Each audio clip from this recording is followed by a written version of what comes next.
Hey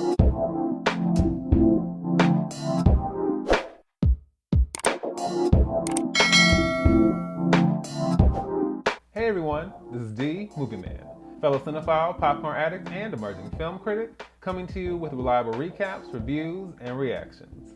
If I think about 2021 as a year for cinema and film in general, then I think that it was solid for the most part, but I will say many of my most anticipated releases mostly fell somewhere in the middle. So I think that kind of impacted how I felt about the year overall, even though I didn't get to see as many films as I wanted to. But in contrast, 2021 as a year for television,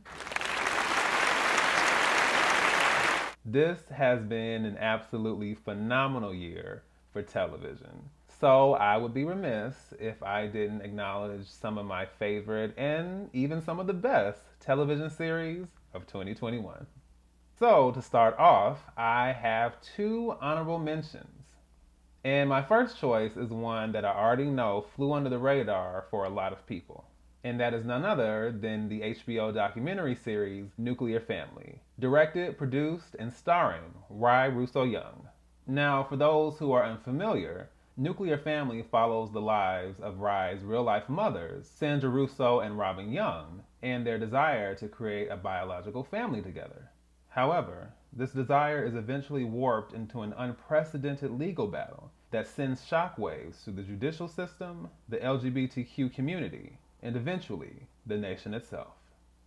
So, to start off, I was not familiar with the story behind Nuclear Family, although it is not a new story by any means. It's been publicized and documented throughout the years, but there's something very personal and very intimate about Rye telling this story about her mothers, about her family from her own perspective. And I loved all the different perspectives and the commentary that we were given in regards to all these different people who have helped shape Rye's life.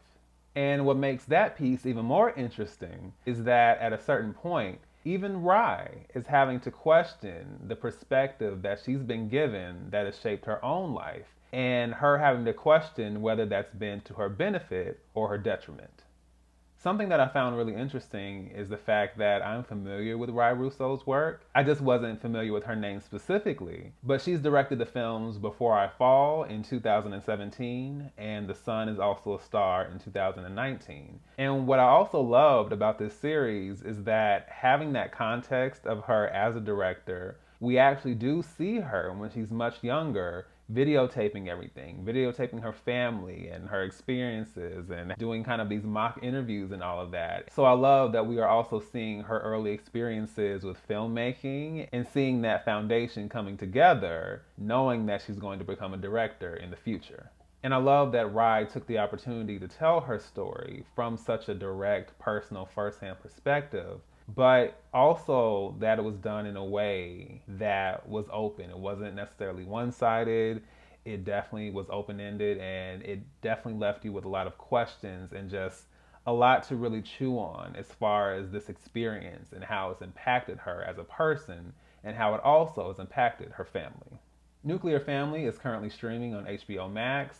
I don't know if it'll get any awards attention or anything like that, but regardless, I think it is a quality piece of filmmaking and especially storytelling. So I would absolutely advise you guys check it out. And my second honorable mention is the Netflix series Made.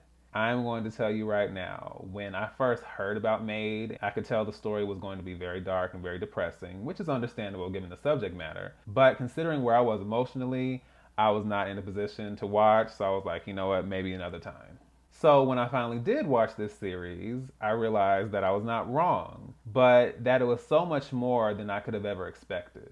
So for starters, this series is inspired by the acclaimed novel Made, Hard Work, Low Pay, and a Mother's Will to Survive, written by Stephanie Land. And to put it bluntly, this series goes there. I can't go much deeper than that without giving a lot of the story away, but I will tell you, there are so many moments where I wanted to scream, where I wanted to pick something up and throw it at the television. Like, I was so over it. Some of it was the circumstances that our main character was placed in, And then sometimes I felt like there were some circumstances that she completely created for herself, which is life. You know, we all make mistakes, but I was just like, oh no, are you kidding me? Let me just say that episode where a birthday party gets thrown, the end of that episode, I was done. And I was like, I don't know if I'm going to be able to continue with this because this is getting me really, really heated. And I was not expecting that. But what I also love is that this series is also surprisingly humorous and lighthearted and quirky. And you would think that, given the subject matter, it would be difficult to make that work, but it feels very genuine. And I think it makes it a lot easier to watch because there's just this kind of like balance. Like, we get the dark and heavy moments, but we also are getting just some levity. And our protagonist also has a certain level of charm and humor. And so it's something that, ironically enough, is enjoyable to watch, even though you wouldn't think it would be. There was just something so refreshing and so authentic about the approach to the story and the performances.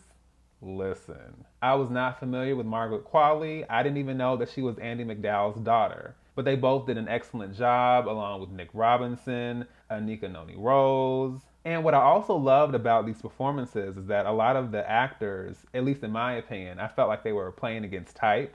These central actors, I've seen them in other projects and other films, and I've gotten used to them playing, you know, maybe more lighthearted characters or characters with certain personalities. And I felt that each of them were completely pulling a 180, and I was seeing something totally different from them in ways, once again, that I was not expecting. But I love seeing the range, and it was so well done. Also have to shout out BJ Harrison as Denise.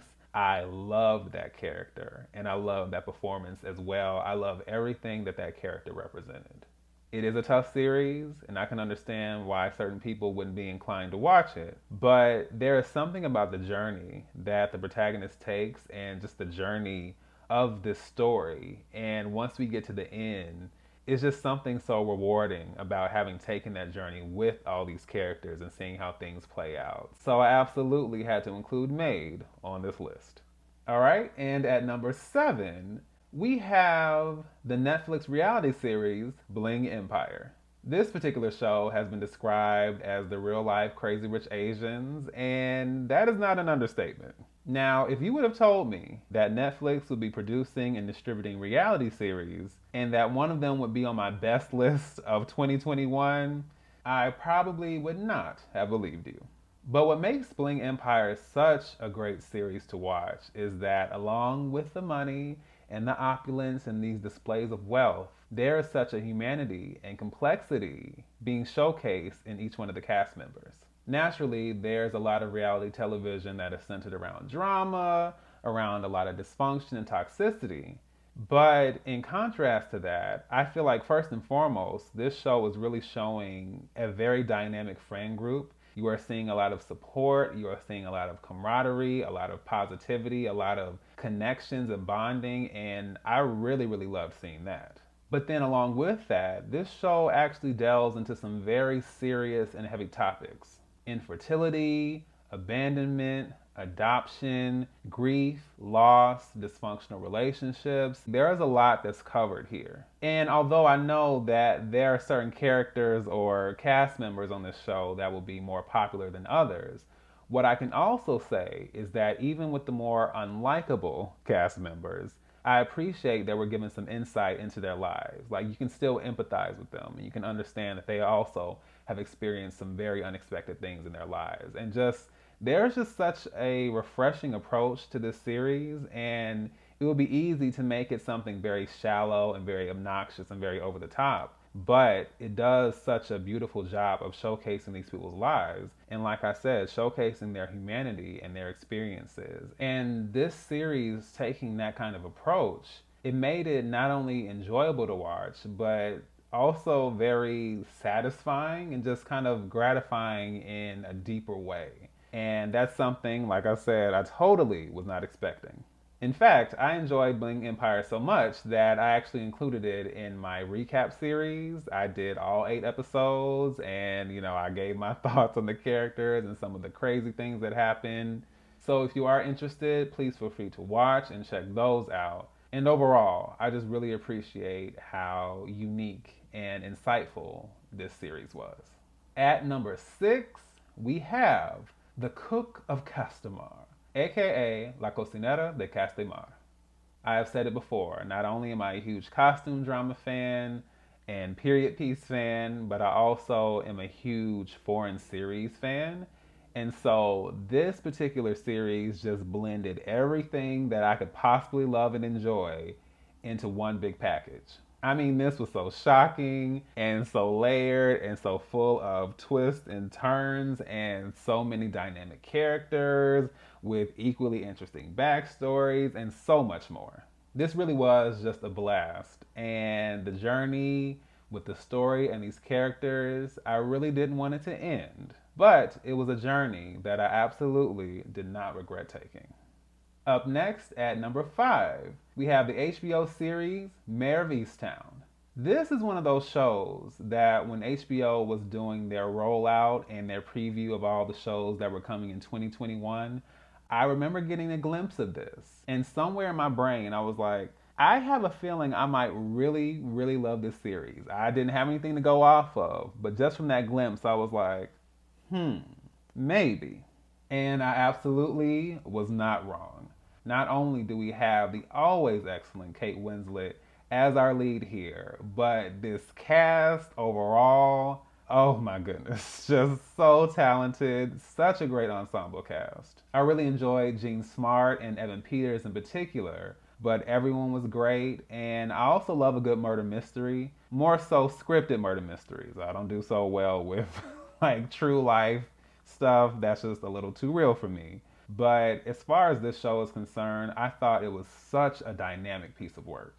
I loved the emotional depth of the story and all the characters. I loved that we were looking at this very normal, everyday town and slowly revealing this very dark underbelly beneath it. Every new revelation had me like, wow. And one episode in particular literally had me in tears at the end of it. If you watched it, then you probably know what I'm talking about. But yes, just overall, a truly excellent series. And at number 4, we have the Netflix original series, Midnight Mass. I've said it plenty of times in various videos, but the horror genre, horror stories, certain horror films, they really impacted me at a very young age. And because of that, I appreciate when storytelling is at the focus of any horror film or any horror series. And that is exactly what Midnight Mass does. You'll probably walk into the series not understanding what you're getting, but oh my. This is probably one of the scariest pieces of work I have seen in a really long time. And it's not necessarily because of jump scares, although there are a few. There's some creepy stuff and some genuinely disturbing moments. But there's something much deeper that this series has to say. There is this subtext of crime and accountability, prejudice and discrimination, and rehabilitation, of faith and hope and religion, the supernatural, death and redemption, and so much more.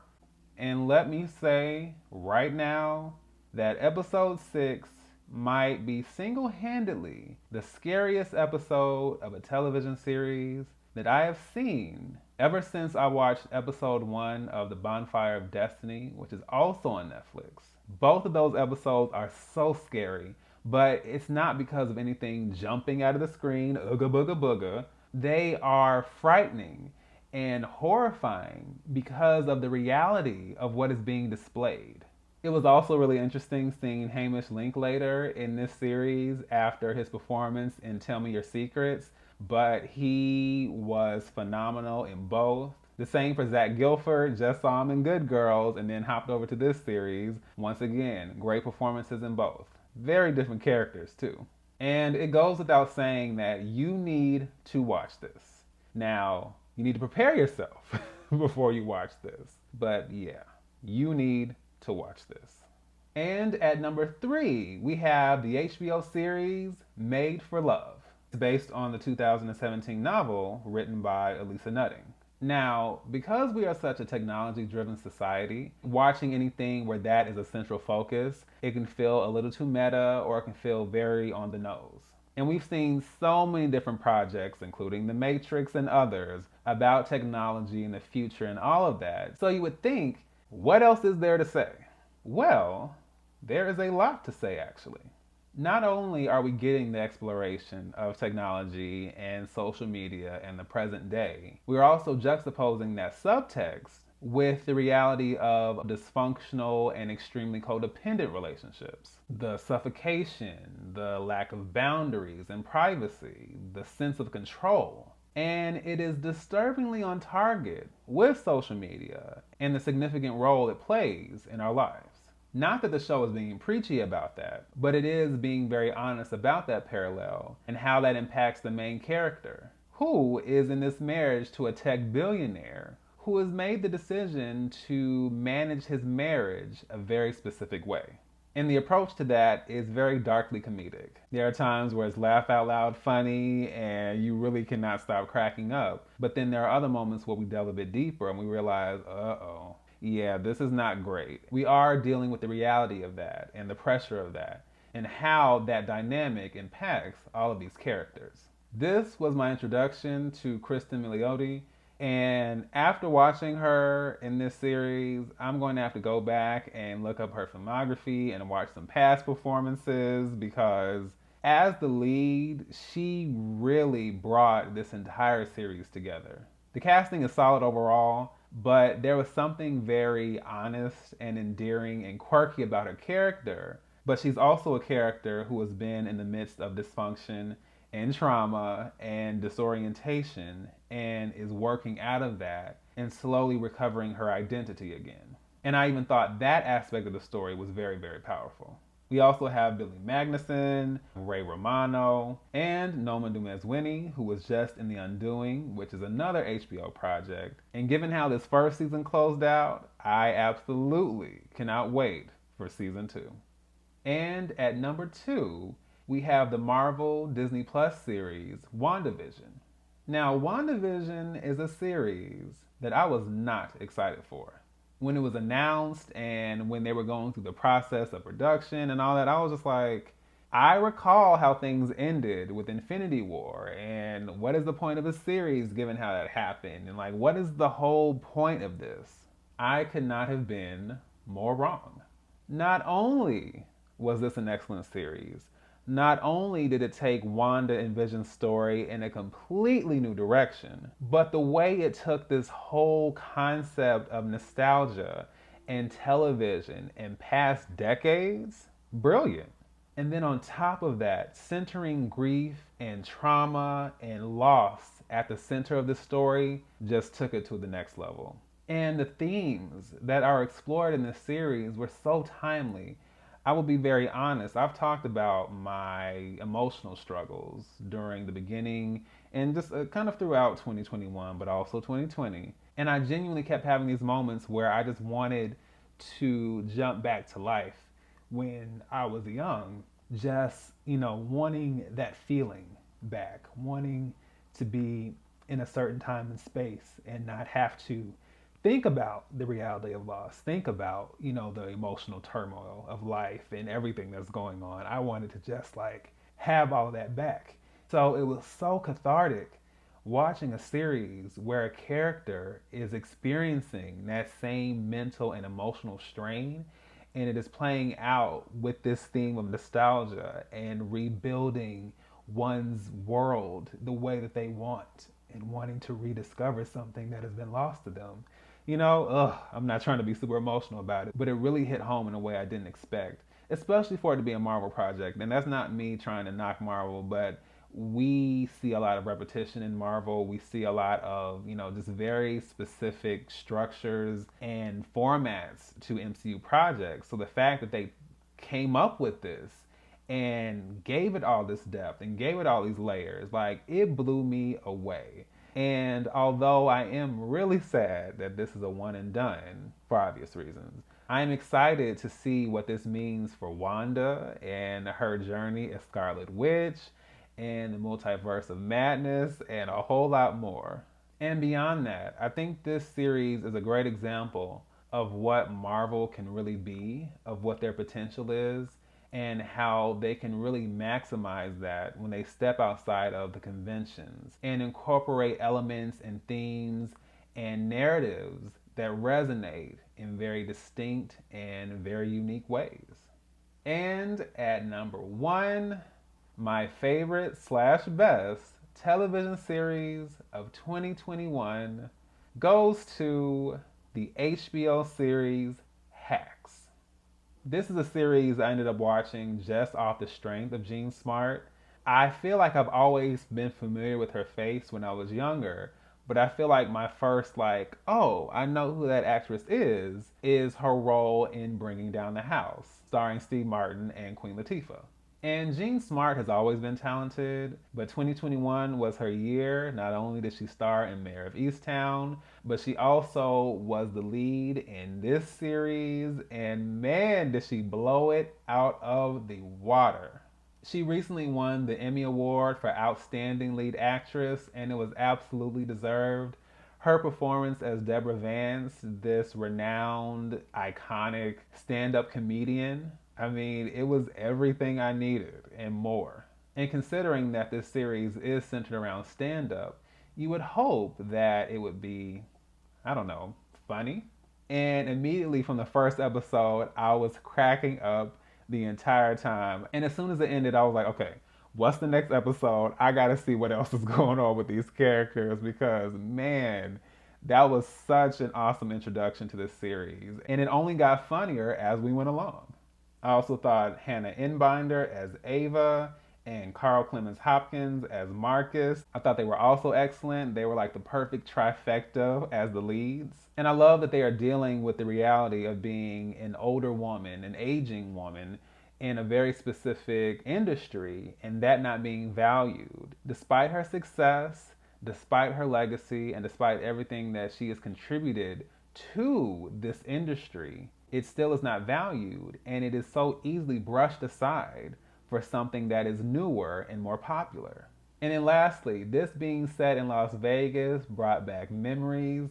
There was just something so nostalgic about it. And part of that is because I did live in Las Vegas in the early 90s. But even beyond that, just the quality and the style of this show, the comedy and the relationships and all of that, it just gave this like a throwback vibe. It just felt like something that could easily have been made in the 90s or earlier. It's a very classic story, but it works in this very modern present day setting. Las Vegas does have a certain vibrancy and energy as a city, and I think the show is just vibing with that. It is kind of like bouncing off of that. I am beyond happy and so relieved to hear that we are getting a season two because I loved watching this show. And I can only begin to imagine what a season two is going to look like, but I am beyond excited. Cannot wait to see it. We've had some great series this year, but there is no way that I could list any other show but Hex as my number one favorite slash best television series of 2021. You guys feel free to leave your thoughts below. Let me know whether you agree, whether you disagree, and of course, what your favorite slash best television series were of 2021 as well. So, once again, this is D, Movieman, signing off, and I'll see you with the movies.